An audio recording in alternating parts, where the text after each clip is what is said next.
ఉన్న బంగారాన్ని విడిపించి ఆ రోజు ఆన్లైన్ రేటుకే మేము కొంటాం. Sharma gold company.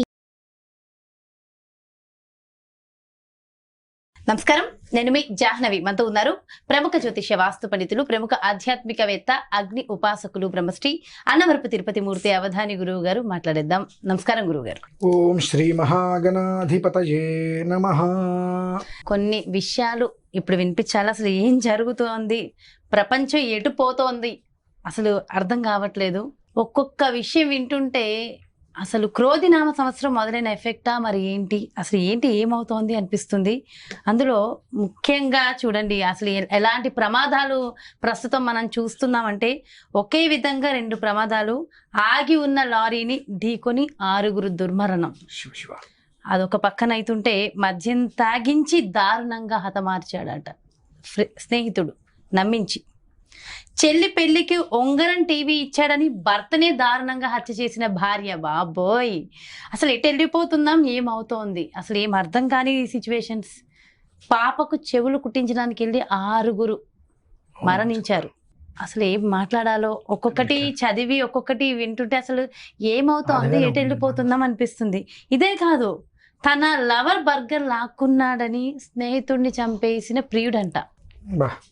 సొంత చెల్లిని గర్భవతిని చేసిన అన్న, కన్న కూతుళ్ళనే తల్లుల్ని చేసిన కన్న తండ్రి, కసాయి తండ్రి. అసలు అంటే ఒకవైపున కసాయి మనుషులు చూస్తున్నాం, ఒకవైపున ప్రకృతి ఇస్తున్నటువంటి శాపమో మరి ఏమనాలో, క్రోధినామ సంవత్సర ఎఫెక్ట్. అసలు ఎప్పుడు అయితే ఇంత దారుణంగా, ఇంత కంటిన్యూస్ గా, ఇంత దారుణంగా ఇంతకు ముందు ఈ రీతిలో చూడలేదు గురుగారు. వారం 10 రోజులుగా మాత్రం ప్రతిరోజు చాలా యాక్సిడెంట్స్ కానివ్వండి, హత్యలు కానివ్వండి, ప్రమాదాలు చూస్తున్నాం. విపరీతమైన ప్రమాదాలు. ఇంకా ఒక్కొక్కటి చదవబుద్ధి కావట్లేదు, చదవడానికి మనసు కూడా రావట్లేదు. అసలు ఏం జరుగుతోంది, ఎటు పోతున్నాం, అసలు ఈ క్రోధినామ సంవత్సరం మొత్తం ఏమైపోతున్నాం, భయం వేస్తోంది. చూశానమ్మా, బాలుడి యొక్క మర్మాంగంలోకి గాలి పెట్టారనేటువంటిది కూడా. అసలు అంటే ఎటు పోతున్నాం అనుకునే దానికన్నా అమ్మా, ప్రాణాలకి అధిపతి శని, రక్తపాతానికి, రక్తానికి, రోగాలకు, రుణాలకు అధిపతి కుజుడు.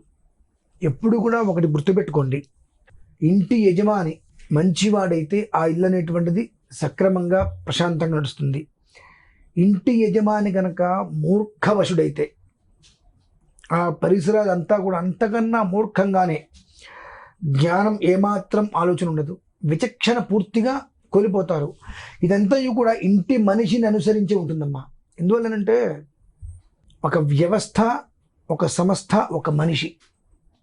ఒక మనిషిగా ఉన్నప్పుడు నార్మల్గా ఉంటాడు. ఆ మనిషికి ఇంకొక మనిషి ఎప్పుడైతే తోడవుతాడో తెలియకుండానే అక్కడ ఒక అగ్ని అనేటువంటిది రాజుకుంటుంది.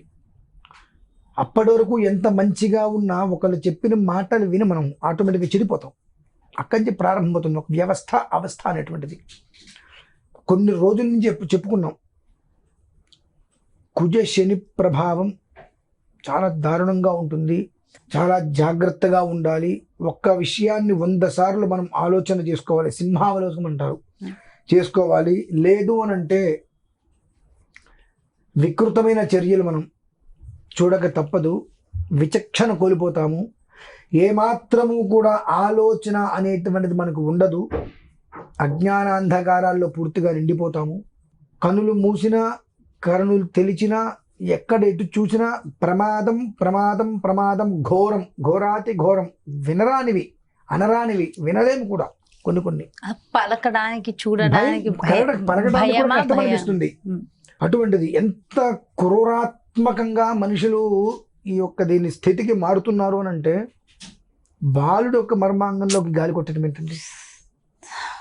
తెలియక చేసిన పని కాదు, క్రూరాత్మకంగా. అంటే జరిగేటువంటిది ఎప్పటి నుంచి మనం 3 నెలలుగా చెప్పుకుంటున్నాం, జాగ్రత్త పడండి, జాగ్రత్త పడండి, జాగ్రత్త పడండి అని.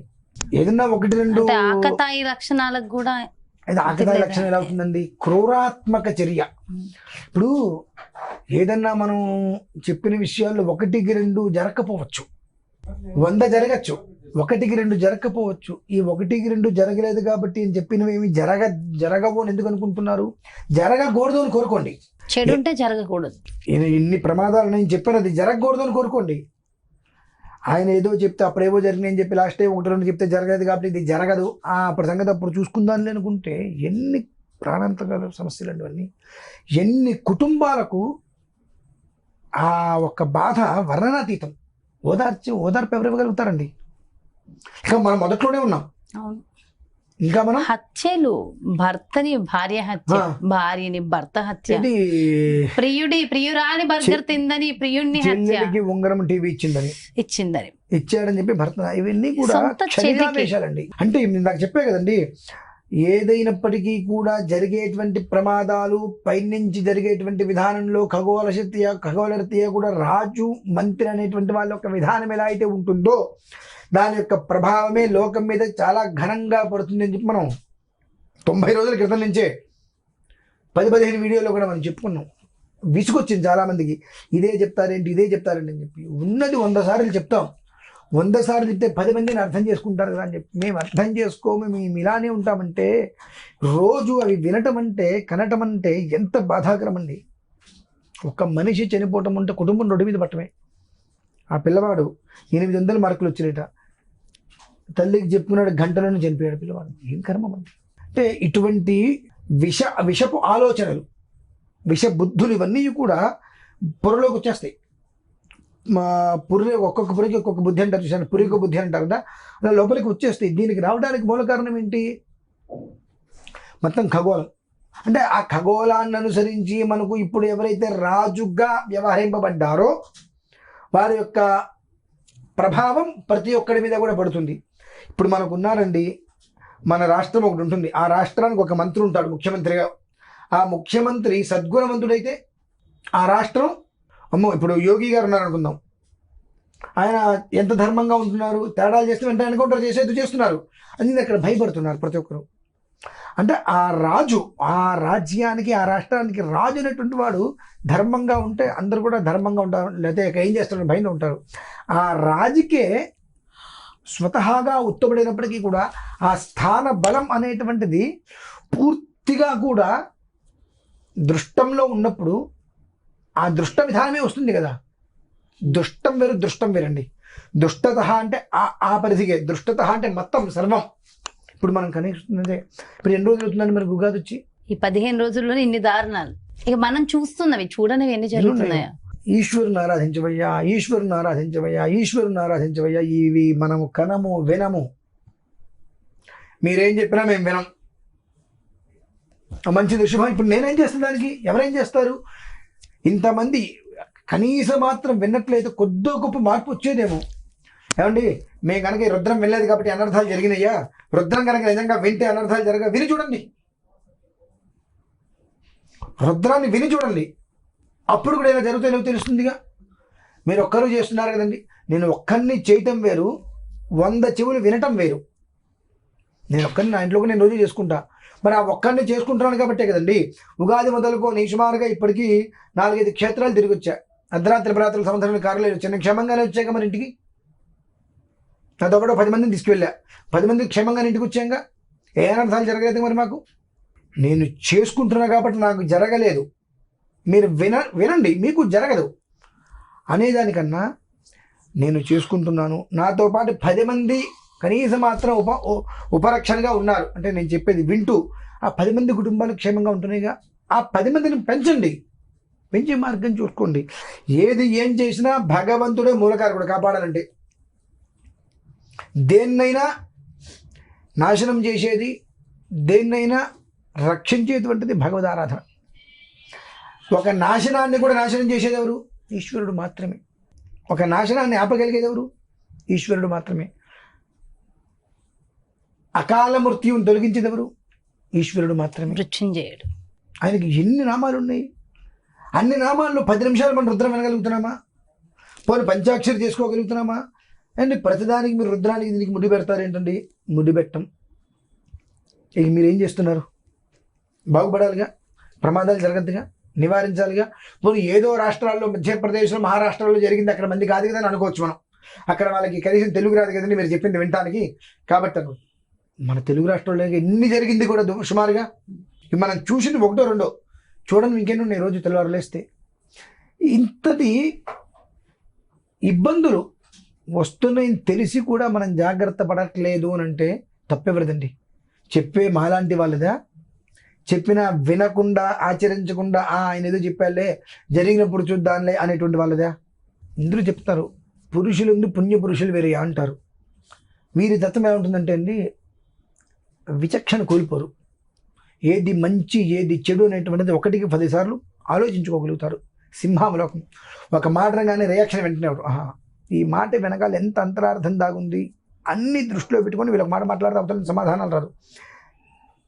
మధ్యమ పురుషులు వీళ్ళేం చేస్తారు, ఒక మాట వినగానే నమ్మేస్తారు. అధమ పురుషులు ఆ నమ్మిన దాన్ని నిజంగా తీర్మానం చేస్తారు. అధమాధమ పురుషులు ఇటువంటివన్నీ చేస్తారు. అంతే కదండి.